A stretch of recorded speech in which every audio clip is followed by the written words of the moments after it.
Hi hello నమస్తే. Congress senior నాయకుడు జైరాం రమేష్ ఒకటి పోస్ట్ చేశాడు. ఏమనంటే గ్రామీణ రూరల్ ప్రాంతాల్లో ఎకనామిక్ డెవలప్మెంట్ మీద ప్రభుత్వం చూపిస్తున్న లెక్కలు తప్పు అని అతని ఉద్దేశం.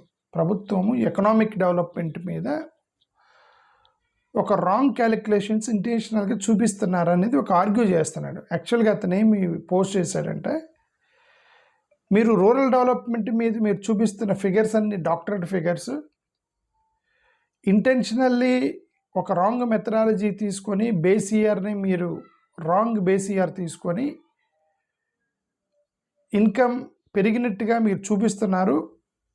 అది యాక్చువల్గా తప్పు, మెథడాలజీ తప్పు. Moreover not only base year, he's also alleging that ఇన్ఫ్లేషన్ని మీరు ఇగ్నోర్ చేశారని మాట్లాడుతున్నాడు. ఈ రెండైతే మనకి ఒకటే అర్థమైంది. అంటే అర్థం, మీరు అఫీషియల్గా రూరల్ డెవలప్మెంట్కి చూపించేటువంటి ఆ డేటా ఏదైతుందో ఆ డేటా అనేది తప్పు అనేది అతని ఉద్దేశం. ఇంకోటి, గవర్నమెంట్ మెథడాలజీని కావాలని మార్చింది. ఎర్లియర్, ఇప్పుడు ఆ బేస్ ఇయర్ ఎర్లియర్ తీసుకున్న బేస్ ఇయర్ని మార్చింది అని ఒకటి రిలీజ్ చేస్తున్నాడు. గవర్నమెంట్ రికార్డులో ఇదిగో వీళ్ళ ఇన్కమ్ పెరిగిందని చూపిస్తున్నారు, కానీ యాక్చువల్గా వాళ్ళకి ఆ స్టాగ్నెంట్ లైఫ్ స్టైల్ అనేది స్టాగ్నెంట్గా ఉంది. మరి మీరు ఫిగర్స్ చూపిస్తున్నారు కానీ వాళ్ళ జీవనాధారం లైఫ్ మారాలి కదా అనేది అతని యొక్క ఆర్గ్యుమెంట్. ఎందుకు డేటా అండ్ డాక్టరేట్ డేటా అని ఎందుకు అంటున్నాడంటే, అతను ఒకటి బేస్ ఇయర్, రెండోది అడ్జస్ట్ చేశారట, కొన్ని ఫిగర్స్ని అడ్జస్ట్ చేశారట, ఇంక్రీజ్ చేయడానికి అడ్జస్ట్ చేశారట కావాలనే, బూస్టింగ్ చేశారు. బూస్టెడ్ డేటా అంటారు, గ్రోత్ రేట్ వాజ్ బూస్టెడ్. ఇవన్నీ కూడా ఇది ఎక్కడెక్కడ అగ్రికల్చరల్ ల్యాబొరేటరీ డేటాలో మాట్లాడుతున్నారు. కన్స్ట్రక్షన్ వర్కర్స్ గురించి మాట్లాడుతున్నారు, MG NREGA workers, rural house hold income, వీటన్నిటిలో కూడా ఈ నెంబర్స్ని డాక్టర్ చేశారనేది అతని ఆరోపణ. ఇప్పుడు గవర్నమెంట్ ఏం ఆర్గ్యూ చేస్తుంది, మేమంతా కరెక్ట్గా చేసాము, స్టాటిస్టిక్స్ అనేవి అవన్నీ కూడా నార్మల్ ఫిగర్స్ అవి చూపించాము, నార్మల్గా ప్రతి సంవత్సరం చేసేటువంటి ఎకనామిక్ ప్రాక్టీసెస్ మేము రన్ చేసాం, కొత్త చేసింది అనేది గవర్నమెంట్ ఆర్గ్యూ చేస్తుంది. మెథడాలజీ, కొత్త మెథడాలజీ తీసుకున్నాము, పాత మెథడాలజీ ఇప్పుడు సూట్ అవుతుంది కానీ కొత్త మెథడాలజీ తీసుకున్నాము, యాక్యురేట్గా మెజర్మెంట్స్ వస్తాయి, మేము చేసిందే కరెక్ట్, మీరు చేసిన ఓల్డ్ మెథడ్స్ కరెక్ట్ కాదు, కన్జంప్షను, ఇన్ఫ్రాస్ట్రక్చరు, ఎంప్లాయ్మెంట్ ఇవన్నీ కూడా ఇంప్రూవ్మెంట్ కనిపిస్తుంది. సో కాబట్టి ఆబ్వియస్లీ ఈ యొక్క రూరల్ ఇన్కమ్ పెరిగింది అని ఆర్గ్యుమెంట్ చేస్తుంది గవర్నమెంట్.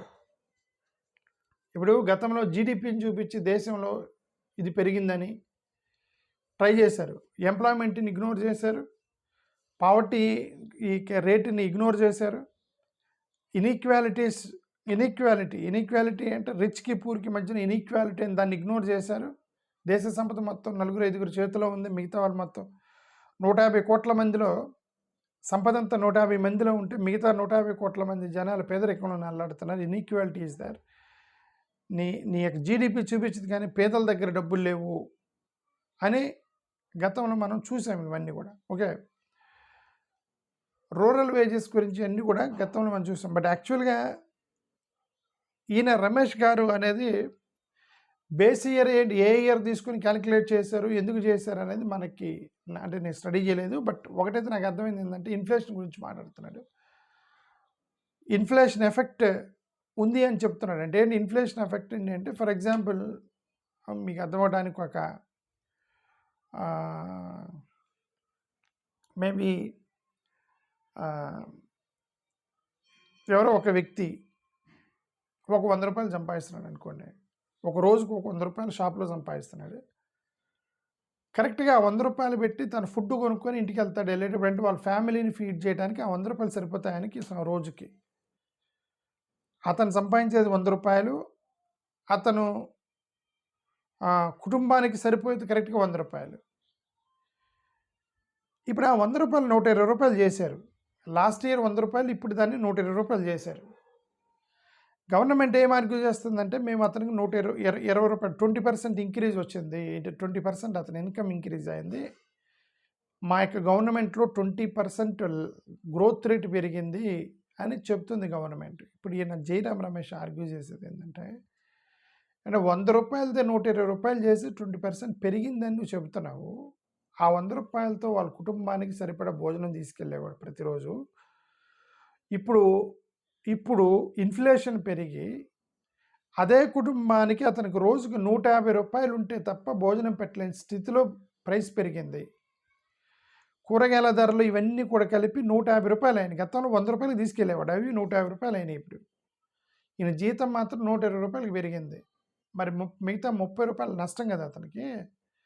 అదే జయరామ్ రమేష్ అంటే మీరు ఇన్ఫ్లేషన్ ఇగ్నోర్ చేసి కేవలం రైజ్ ఇన్ ఇన్కమ్లో మీరు చూపించి మా గవర్నమెంట్లో ఎక్కువ ఇన్కమ్ వస్తుందని చూపిస్తున్నారు. లాస్ట్ ఇయరే అతను కంఫర్టబుల్గా జీవించాడు. ఎందుకంటే అతనికి వచ్చిన రూ. 100 అయినప్పటికి కూడా కుటుంబాన్ని హ్యాపీగా రూ. 100 పోషించుకున్నాడు. ఇప్పుడు మీరు రూ. 120 చేసినా సరే కుటుంబాన్ని పోషించుకోలేకపోతున్నాడు because of the price increase to ₹150. So that means this year the purchasing power, the living capacity of the individuals decreased, not increased అనేది ఆర్గ్యుమెంట్ చేస్తున్నాడు ఇప్పుడు జయరామ్ రమేష్. ఇవి గతంలో ఇట్లాంటి లెక్కలు చాలా చూపించారు. గతంలో ఇలాంటి లెక్కలు కూడా పావర్టీ ఎప్పుడు ఎవరిని పేదవాళ్ళుగా గుర్తించాలి, ఎవరు పేదరికాన్ని నుంచి బయటకు వచ్చినట్టు చూపించాలి అనేది ఆ పారామీటర్స్లో IMF వాళ్ళు ఏం చేశారంటే, IMF కాదు, సమ్ UNO వల్ల వాళ్ళకి ఎవరో పారామీటర్స్ ఇచ్చేవాళ్ళట గతంలో. ఈసారి వాళ్ళు ఏంది ఫ్లెక్సిబుల్గా మీరు ఇచ్చిన పారామీటర్స్ని మేము క్యాలిక్యులేట్ చేయలేము, మా పారామీటర్స్ మేము క్యాలిక్యులేట్ చేసుకుంటాం. కొన్ని దేశాలు అడిగారు, వాళ్ళలో ఇండియా కూడా ఉంది. సరే క్యాలిక్యులేట్ చేసుకుని మాకు డేటా పంపించండి అన్నారట. ఇప్పుడు పారామీటర్స్ వీళ్ళదే కాబట్టి వీళ్ళు పిచ్చి పిచ్చి పారామీటర్స్ అన్ని పెట్టి, ఓకే, బ్యాంక్ అకౌంట్ ఉన్న వాటికి రిచ్ పర్సన్గా చూపించి is no more poor if has bank account. Bank account ఉన్న దాంట్లో మినిమం బ్యాలెన్స్ కూడా లేనప్పుడు ఇక రిచ్ కాదు కదా. సో ఇవన్నీ క్యాలిక్యులేషన్ తీసుకొని చేశారు గతంలో అనేది ఆరోపణలు ఎదుర్కొన్నారు. ఇప్పుడు ఇది జయరామ్ రమేష్ నేను పోస్ట్ చేసింది కూడా ఇలాంటి సిమిలర్ ఆరోపణే. అతను ఏమంటే, నువ్వు ఇన్ఫ్లేషన్ని మీరు గుర్తించకుండా, ఇన్ఫ్లేషన్ని మీరు క్యాలిక్యులేట్ చేయకుండా, కేవలం ఇంక్రీజ్ ఇన్ ఇన్కమ్ దాన్ని మీరు క్యాలిక్యులేట్ చేసి భారతదేశంలో రూరల్ ఎంప్లాయ్మెంట్ బాగా గ్రోత్ పెరిగింది, రూరల్ ఇన్కమ్ గ్రోత్ పెరిగింది, డెవలప్మెంట్ పెరిగిందని మీరు పేపర్లో చూపిస్తున్నారు తప్ప ఇన్ఫ్యాక్ట్ యాక్చువల్గా వాళ్ళు నష్టపోయారు అంటే నీ పేపర్ ఒకటి చెప్తుంది, అక్కడ గ్రౌండ్ రియాలిటీ వేరని ఆయన యొక్క ఆరోపణ ప్రభుత్వం మీద. అదొకటి మనకి అర్థమైంది. అంటే బేసిక్గా ఓల్డ్ మెథడాలజీ, ఇప్పుడున్న మెథడాలజీ ఏదైనా సరే, ఇప్పుడు గవర్నమెంట్ ఏముంటుందంటే న్యూ మెథడాలజీ అడాప్ట్ చేసి ఉంటారు. ఆయన ఏమిటంటే నువ్వు ఏ మెథడాలజీ అన్న అడాప్ట్ చేయి, బట్ కరెక్ట్గా చెప్పు. ఇప్పుడు మీరు చేసేటువంటి ఆ ఆరోపణ, ఇప్పుడు చేసేటువంటి ఆ ఫిగర్స్ ఏవైతే ఉన్నాయో అవన్నీ డాక్టర్డ్ ఫిగర్స్ అని మనకు కనిపిస్తున్నాయి. బికాజ్ ఇన్ఫ్లేషన్ ఇగ్నోర్ చేసావు, అది రాంగ్ క్యాలిక్యులేషన్ కదా అని రమేష్ చెప్పడానికి ట్రై చేశాడు. అది నాకు అర్థమైంది. థ్యాంక్ యూ, నమస్కారం.